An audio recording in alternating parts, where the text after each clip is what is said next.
I'm holding an open house this Sunday in a 55 plus community here in Manchester, and I want to be upfront with you about something. The house is completely empty.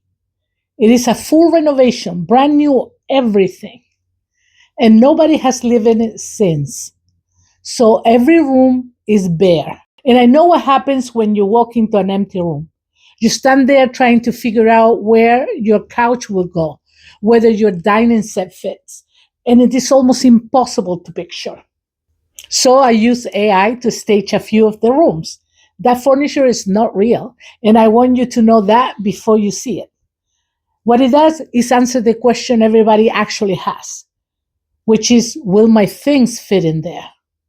The house itself is exactly what you will see.